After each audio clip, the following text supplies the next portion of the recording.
I'm alright too. Uh, Great. how are you doing?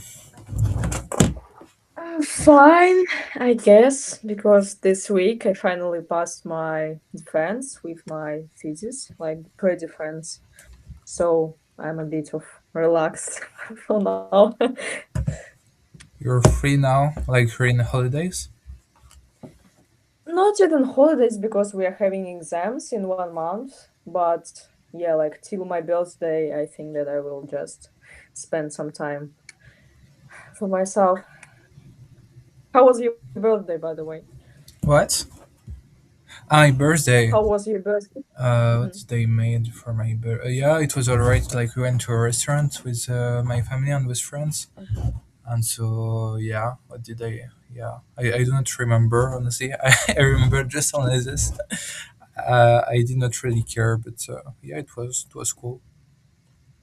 Okay, Your great. birthday is important for you? Like I do not, but I can understand people. Not really too. I mean, like in my childhood, we used to celebrate it much more. Right now, not that important, but anyway, I think it's cool when you have like one day when everything is for you. So why not? Okay, okay. I was reading my stuff for the questions. So yeah, first question. Like yeah, maybe I can introduce you. So that's one of my friend, which is named Oleysa, and she is really passionate about Nietzsche. She has a lot of books about Nietzsche, and so I thought it will be interesting to let her speak about it. And so I don't know if you want to add something about it or if it is all right. No, it's all right. We can start. Okay, so first question: Why Nietzsche and not another one philosopher? Why do you yeah? Why Nietzsche and not another one philosopher?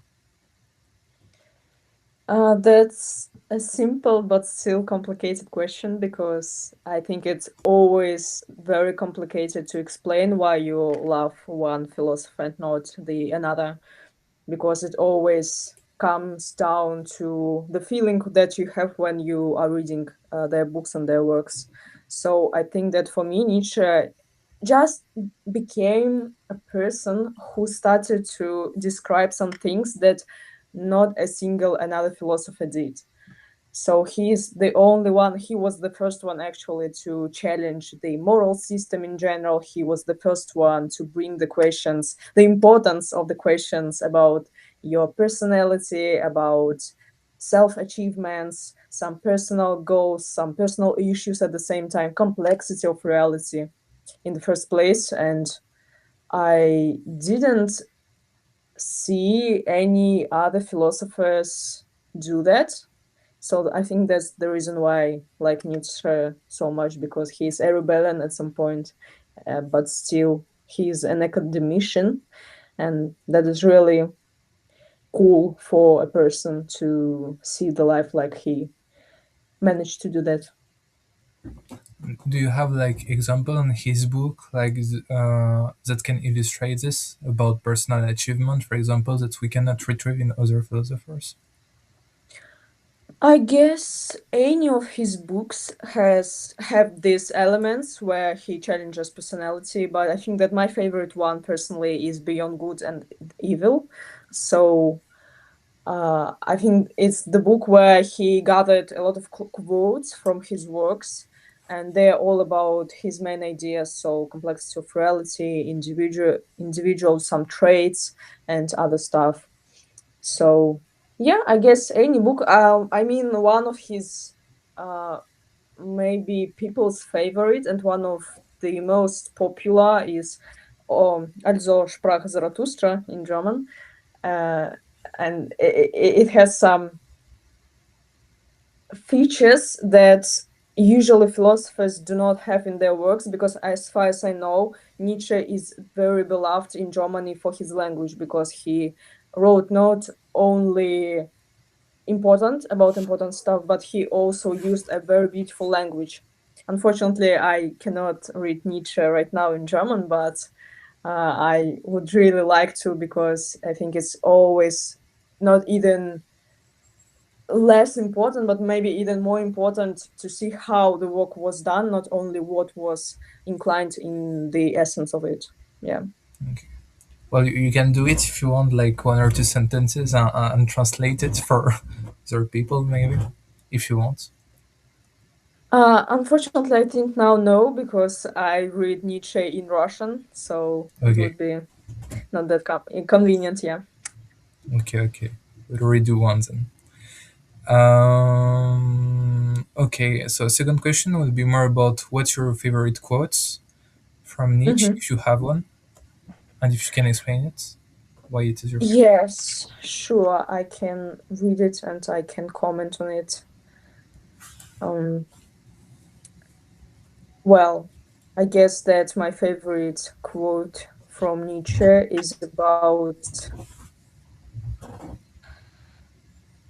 again, some part of his work, which is Beyond Good and Evil. I think that I wouldn't manage to name one of them, but I will read one of them just to illustrate what I like the most about his books. So, a grain of wrongness is a sign of a good taste.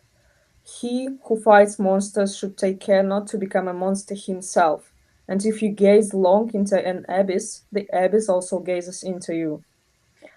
I can comment on this quote because I think that is one of the key and the most prominent attitudes to life that a person may only have. Because when we consider that we are extremely right and other people have no space for other opinions, for being wrong, for being maybe have some flaws in their life, in their attitude, it makes us first weak in their eyes, in the eyes of society, in the eyes of people who are close to us, because we can never know what is right for another person. We can never know their history. We can never know what is the right thing to do in the end.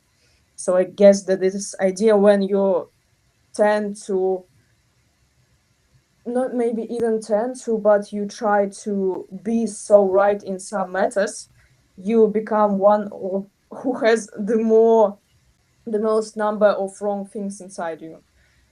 So yeah, it's like one of the things that I try to keep in my life, that I try not to be very critique about what other people do, about what I do myself, because there is always space for mistakes, there is always space for being wrong in some points, and sometimes you understand that you were wrong only afterwards, and that's an essential part of human journey. So it's totally all right, and I guess that's a very important idea that he tries to convey to his readers.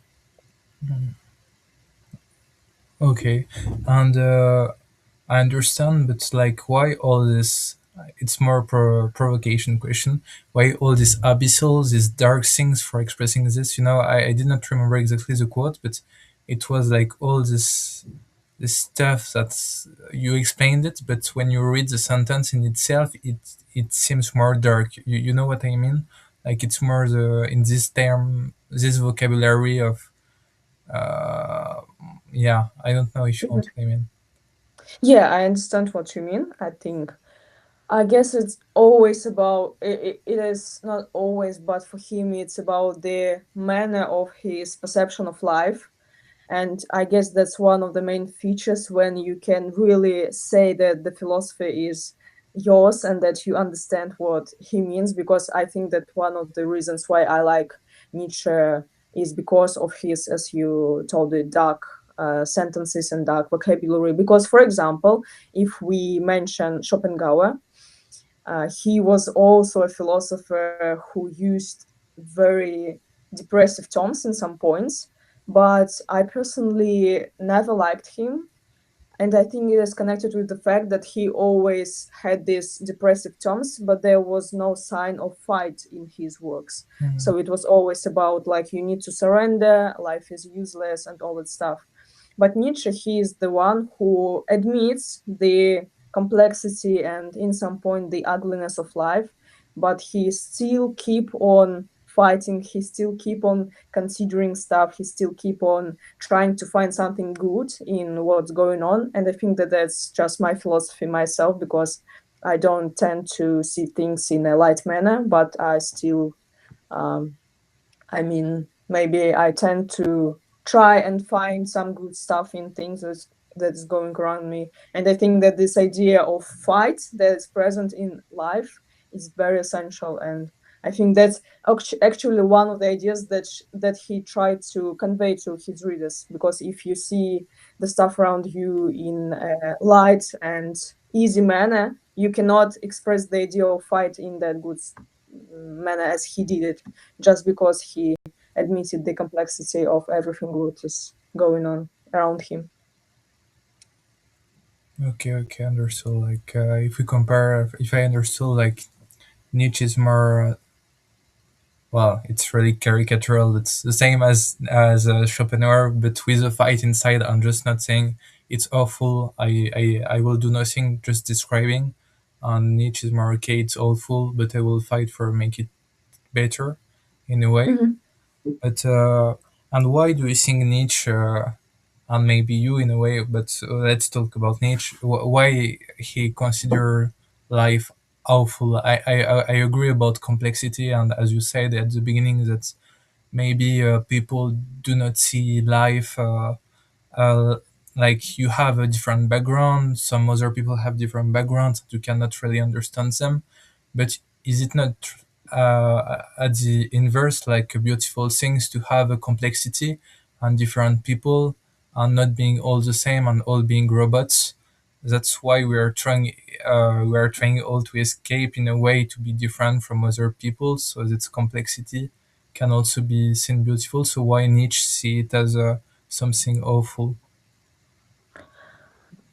I cannot say that Nietzsche sees it as something awful, but he accepts that in some matters and in some periods of life it can be awful. And I guess that it is also connected with the point that you mentioned a bit earlier in your speech, that all people are different, we are not the same. That's why some people can see beauty in complexity, some people see more pain and struggle in complexity. Maybe it was connected with his own life and his lifestyle, because as far as I know, he, for example, has never he had never a family in his life.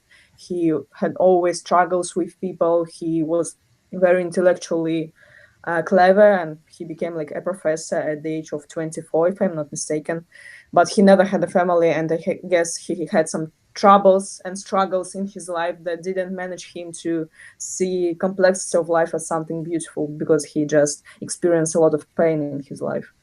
So yeah, people are different, and it is also one of the reasons why I like him, because he was maybe nearly the only one who managed to express it openly in his works. This idea of terror that he sees, that he saw in surroundings. So yeah. Okay. And to the next question, maybe you already have answered to it. Will be like, do you have like some reason, like some things you apply to your life about Nietzsche that you think everyone should do? And I think you already answered a little about the fighting answer in comparison of Schopenhauer, but maybe you have a different answer. No, no, no. I would like to add, because Mm. the question that if there is something that I can offer to anyone, absolutely not. Because again, my idea is that all people are different, and the quote that I mentioned is also about the thing that I do not consider myself to be right in all things that I say. They suit me, but they may not suit, for example, you or other people around me or people listening to me. So, absolutely not. I wouldn't recommend anything to another person from Nietzsche philosophy, because, again, he has some background that managed him to think in a single way and not the another one. So, if there are some people who understands what he is talking about, why, maybe even more important, why he's using exact expressions and not others, then of course some of his ideas can help these people a lot. Because like for me it is about fight, as you mentioned it right. But again, as you also mentioned, some people see beauty in complexity and they don't need to have this idea of fighting the terror in their head. So, yeah, that's all right. So, do you think then any advices is not worth it to take? In the sense that if you think like everyone is different, so you never will really be able to know another person because you did not live like the 30 years old of her life, so you cannot really fully understand all her experiences. So do you think it is worth it to give an advice to something to someone, knowing that you will never really know this person, and it's or not? That's a very profound question. I like it. I'm not sure how to answer it because I still think it's always worth it to try again. And if you are not sure that you will understand the person, and that's absolutely all right because we are all different, we will never understand another person. But the key here is the communication, and with some people you can build this communication, you can try to understand this person, you maybe understand some parts of their life but not others. So like it's not black and white, it's always in some shadows. So sometimes it's all right. Sometimes you can try. Sometimes you can understand something. Sometimes you can give advice. Again, if a person is open for your advices, because not all people like receiving some pieces of advice, and it's also all right for them. But yeah, there are some people that are extremely different from who we are, and we can just like have our own ways. We don't need to try and change and understand them if we do not feel like that. So it always depends on the situation and on the exact person in front of you, and every person decides themselves if the person in front of them is worth of any attempt to understand them or not. Okay, interesting. And so maybe now we can go more on into the different sentences you sent me 1 or 2 months Mhm. ago. So the first one was, and you're trying to explain them, and I'll try to re-go into them if I feel it's not clear, or if we can go more into depth into them. So the first one was, so they were all from beyond good and evil. So the first one is, no one lies as much as the resentful. Is it the end, or should I continue? Continue. Okay, you'll stop me. So, no one lies as much as the resentful. One must know how to preserve oneself. The greatest test of independence. That's it. Okay. Uh, well, I guess this one is mostly about emotions because resentful, when a person is resentful, it always distorts the perception of this person. And sometimes it's always important to let your emotions go and then decide what you should do, because if you act based on your emotions, you usually act in the moment and you can regret your decisions. You can rethink them in the end, and it can ruin relationship with people. It can ruin your career, for example, if you act always on your quick emotions. But I guess that this idea is exactly about the same, that when a person is a lot in their um, again maybe inner terror inside them, in the inner fear, they cannot see the picture like the way it is, and they try to convert it into the way they want it to be. So here comes lie, here comes some tension that these people may have inside them, even when they, for example, act in a career matters. So yeah, I think I like this idea because it's about this thing versus your brain versus your heart, and this is one of the main questions of humanity, and he brings it well. Okay, yeah, totally agree. And but I know, like, in our culture in France, or maybe it's in all around the world, I don't know, but there is a sentence we often say, which is when someone is really hungry, that's at this moment you can see what they really think about you. Mm. So that's Mm-hmm. totally the opposite. Mm-hmm. So what do you think about it? Because in a way, as you said too, it's heart versus brain, like brain where you are not angry, and hurt when you say something you in a way will not say it if you were rational about what you will be saying. But so your hurt is also in a way what you already have in your guts. So yeah, I don't know, what do you think about it, about do you have also this because you do not live in the same country as me, do you think it's a cultural stuff, or do you already heard this, or what do you think about it? It may be cultural stuff indeed. So because some nations tend to act more in a rational way, some nations choose to act in an emotional way. I don't think that like our nations are different in that matter because we also were raised on the European culture, so we tend to see the things like that too. But personally, I wouldn't like to oversimplify all the things because sometimes anger can also show some stuff that is important. Sometimes it is not that important, and you actually need sometimes to challenge it and try to understand what exactly is under that, because sometimes you can be angry just because, I don't know, everything in your life has fallen down and you don't know what to do next, and you just became very irritated at every little thing that may happen in your life. Sometimes it's more about the person, sometimes it's more about plans that are ruined, about other things. So it always subjective at some point. But it's a good quote. Yeah, you may consider it if you like have some anger inside you, but I think that you shouldn't rely on it always. Mm.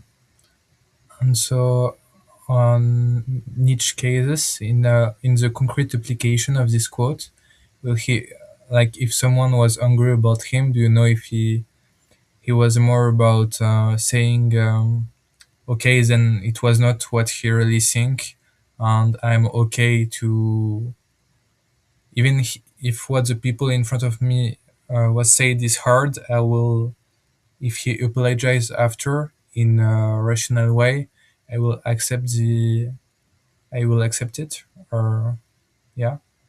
Yeah, absolutely. Yeah, of course. It's about, if I understood you right, you're talking mostly about compassion.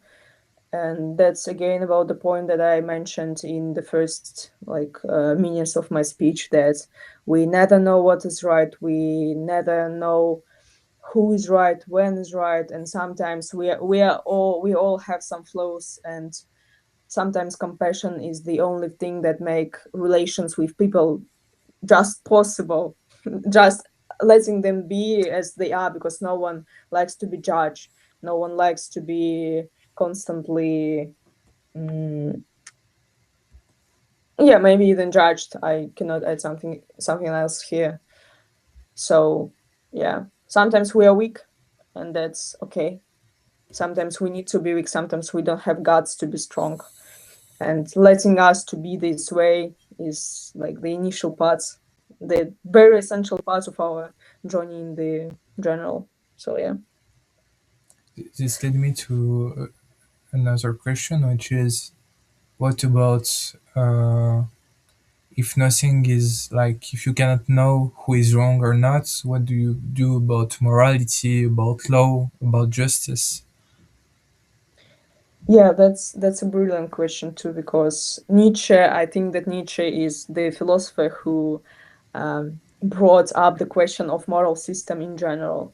And that is actually another reason why I like this philosopher, because he challenged it and he admitted that moral system is mostly constructed for the convenience of society, for convenience of people's weaknesses and there are some individual structures. So I'm not personally a person who sees moral system as something important, because again, yes, every people, each person is different from another one, and we never know who is right and who is wrong. That's why all people can live by their own moral system that they create in their own heads for their own life. Of course, yeah, we can mention here that there is some universal stuff, like you cannot kill another person and all these things that we must keep still universal. But if we talk about love, for example, again, yeah, nothing we can say is right to do. So it all comes down to a person and what he and they see in their life, what experience they had, what experience they want to have in their future. So yeah, it's a complex question. It's the complexity of reality, either beautiful or not. But that is the question that I think we will never have an answer to. Yeah, because it's all personal. Okay, understand you. So maybe we can go to the next one. So Okay. I remember now how to read it, so it will be okay this time. So a grain of wrongness is a sign of good taste. Yeah, I read it in the beginning of my speech, so I guess we can Ah, move yeah, on to yeah, another yeah. one. Ah, okay, but Like that was the second one, no? these two, Yeah, but I read two two different of them. one. Okay, yeah. Yeah, yeah. So we can vanity. Yeah. Okay, so he who fights monsters should take care not to become a monster himself. Which you talk it area. And if you gaze long, yeah, okay, okay, okay, understand you. Hmm. Uh, do I read it or do you want to go to the next one? Or Yeah, let's go to the next one. Yeah. okay, our vanity wants what we do best to be regarded as the most difficult. From this arise many kinds of morality. Um. Well. Mm, I'm not even sure how to comment on it right now. That's why I like stayed a bit silent.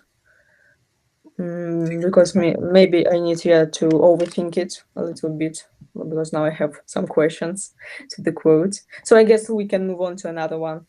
Maybe this one I'll comment on a bit later. Okay, you'll tell me when you want. Okay. So okay, next one.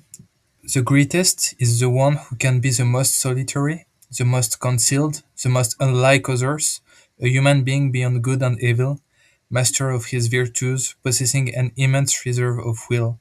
That is what should be called greatness, the capacity to be as many-sided as one is whole, as wide as one is full. But I ask again, is greatness still possible today? The common good is not an ideal, not a goal, but merely a nauseating concept. What is just for one can never be just for another. The demand for one morality for all harms precisely the higher individuals. Therefore, there are different moralities.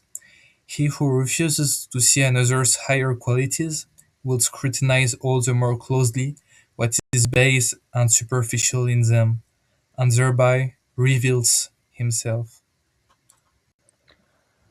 Okay. Yeah, I can start with the first sentence in that part. So, the one about the greatest one, that can be the most solitary, the most concealed. I like this quote because he actually brought up the question of greatness itself. Like, what is it? What does it include? Why do we consider some people better than others? Again, this question about who is better, who is right, and who is wrong. And again, this last sentence, but I ask again, is greatness still possible today?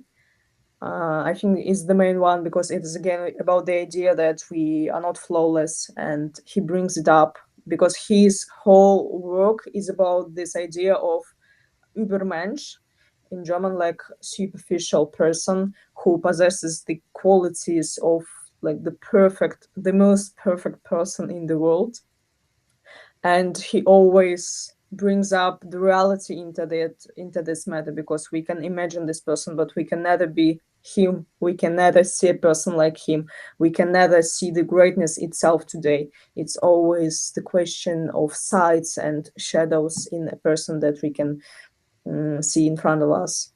So I guess, yeah, that's the idea that I like the most about this part of the quote.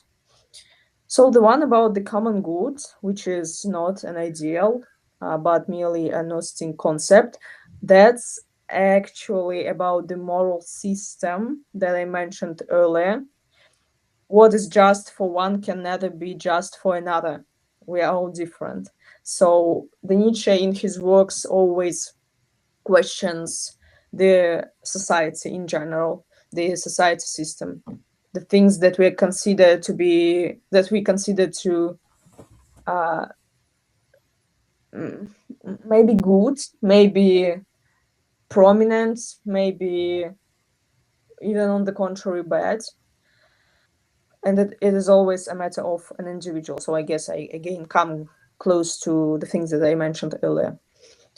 So the demand for one morality for all harms precisely the high individuals. They are all different moralities. Again, the same idea that we are all that we are all different and we have different moralities. And he who refuses to see another's higher qualities will scrutinize all the more closely what is base and superficial in them.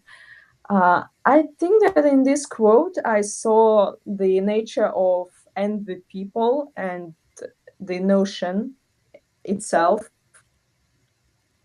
I used to see myself like a person who struggled to see good qualities in other people, but it is always actually it is true that it is always about some superficial stuff inside us, and we sometimes tend to look one way that we are not in reality, and that's why it's always so important to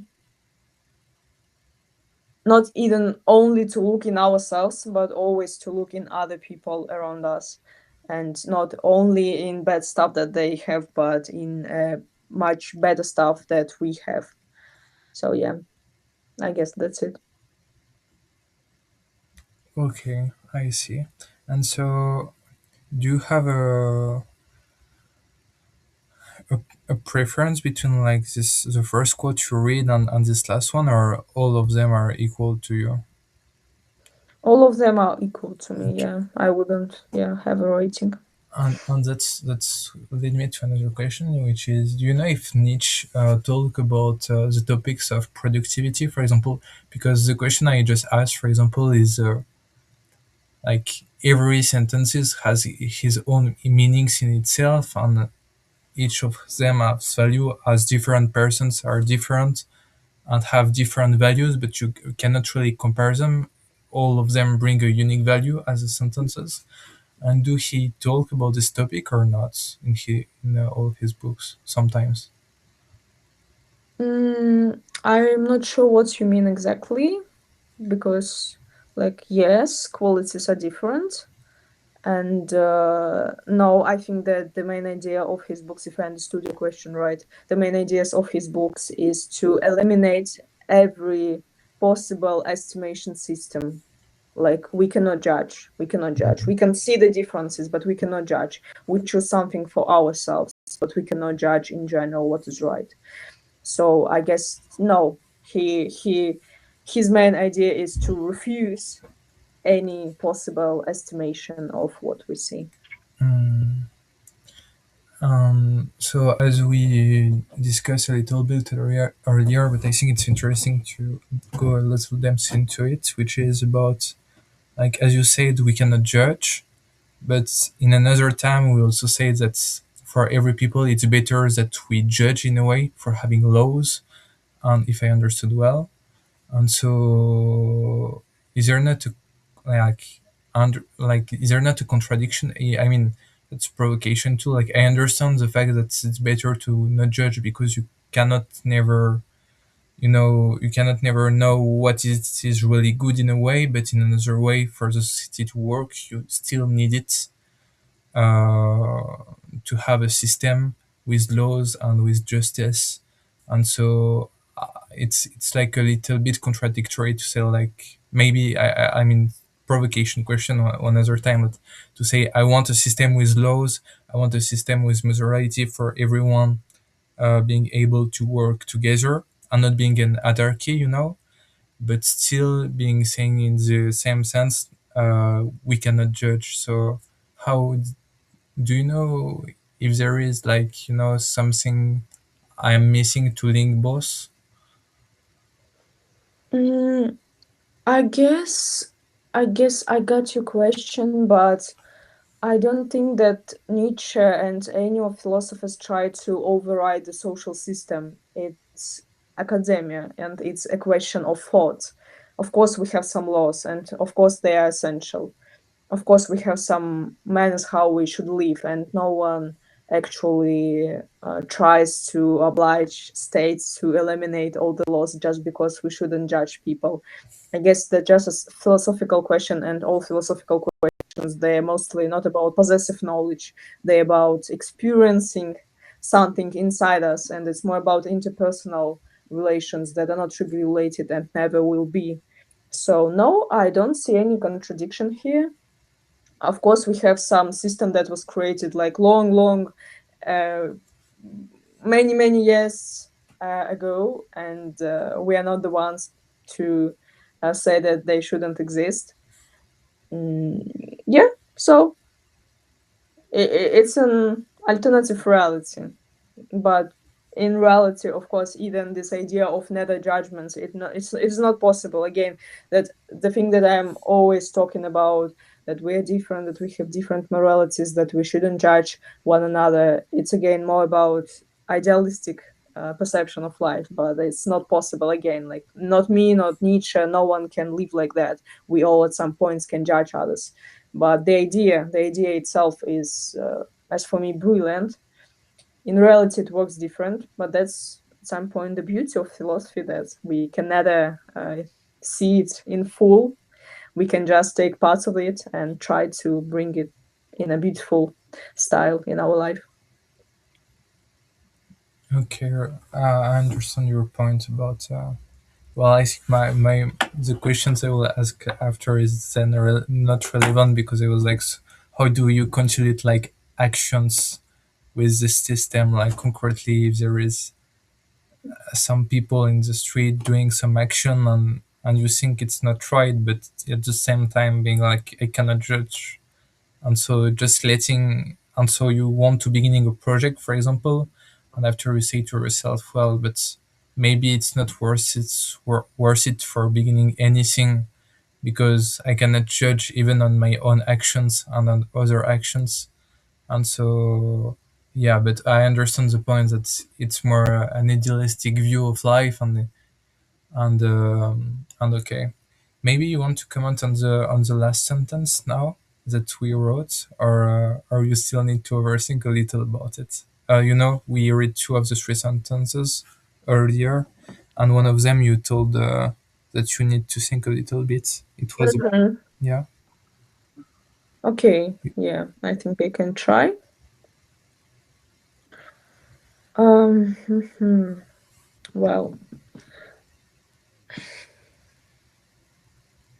Well, I was just startled by the idea that the reason of morality is our vanity, because I wasn't sure in the moment that that is right and that is like the way I see things. But I like the idea itself that our vanity wants what we do best to be regarded as the most difficult. Mm, at some point, it is connected again with the idea of judgment. Because when we judge, we always place ourselves above other people, like we know better.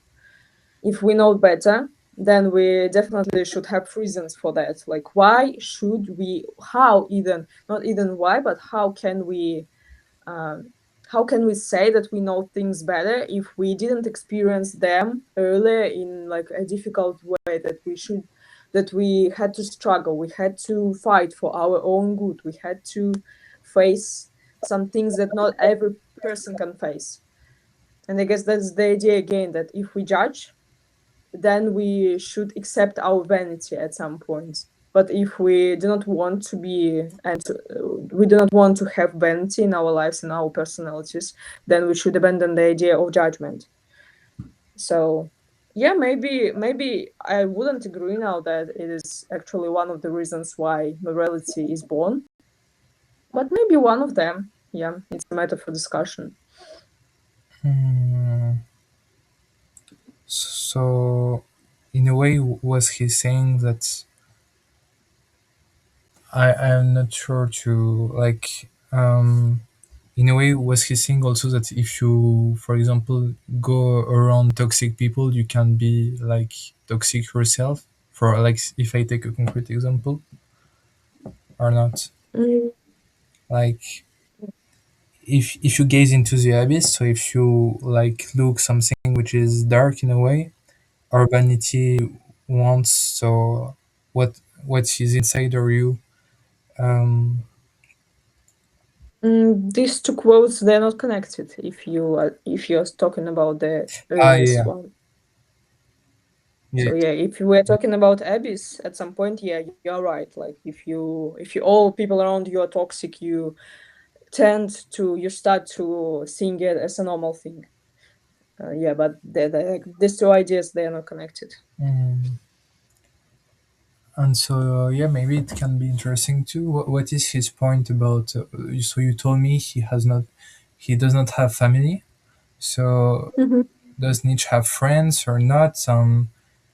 We often say that which is correlated in the sense of Nietzsche's time that birds of a same feather flocks together. So if you're around toxic people, you became toxic, and if you're around nice people, you will adapt like to their behavior most of the time, even if you have a personality and you can to try over it. But um, yeah, what I wanted to say is, yeah, does he have friends? What is his main, and how do he define himself? How do he think we can define ourselves in general? If it's a topic he talks a little about. Mm, he personally, I'm not sure if he had some friends. I think yes, but in general, he was known as a person who mostly lived alone. So he didn't have this habit to hang out with other people. So I mean, like, he's a philosopher, so at some point he could be understood. But if we come down to the question about definition, how can we define other people? How can we define ourselves? I don't think that we can see any new ideas from his works here, because it's like the question from early philosophy, from like first years when our first predecessors had some thoughts about it. How should we define ourselves? What are we? These questions can never be answered. So maybe we can have some academic interest in trying to see solution, but it will never be the final one. So yeah, I think that nothing I can add new from this point of view. Okay, so maybe you can if do you have maybe a final word you want to say like that you did not say and you think it's important to say. Yeah, I guess I would like to say it's not even connected with Nietzsche himself. It is connected with philosophy in general. Because even though I consider Nietzsche as my favorite philosopher and I like his ideas the most, it doesn't mean that I and any another person should read only his works and only similar works to him. Because I guess the main essence and the main beauty of philosophy in general is that we have so many opinions and we can find some points that can be useful for ourselves, even like in the worst philosophers in our points of view. So we should never be uh, we should never be only into one work. We should never be only into one point of view. We can read more. We can try to understand more. Again, the question of understanding is very important as for me, because when you try to understand people that you find like absolutely weird at some point, you do not understand them, it gives you so much more than trying to understand people that are close to you actually, and it gives you this compassion that is very rare for people. It gives you wise thoughts in the end. So yeah, I guess it's more about having favorite works, having favorite philosophers, that it's not the main issue that a person may have. More important to have different views inside your head and be adaptive to different people around you and different life conditions, because life changes. That's also important. You change, people around you change, and it is always important to have, like some thoughts inside your head for any possible situation in your life and any period of your life. Okay, really interesting. I agree. Even if like it seems also like a little confusing, even if I understand what you say, but like we can say like what's the point to trying to understand people if at the end I can never really understand them. But maybe it's more a spectrum, like, you know, there is 0 and 100, and the more you try to know them, the better it is, even if you'll Mhm. never reach the 100%. Mhm. Mhm. Yeah, totally agree with you. Yeah, it's again not about black and white. It's about some shadows, or maybe like you can understand for 40%, you can understand for 60%, and that's also fine. It also brings you a lot of things, a lot of good things inside your own perception of life. Okay, so thank you very much for accepting the invitation. Thank you too.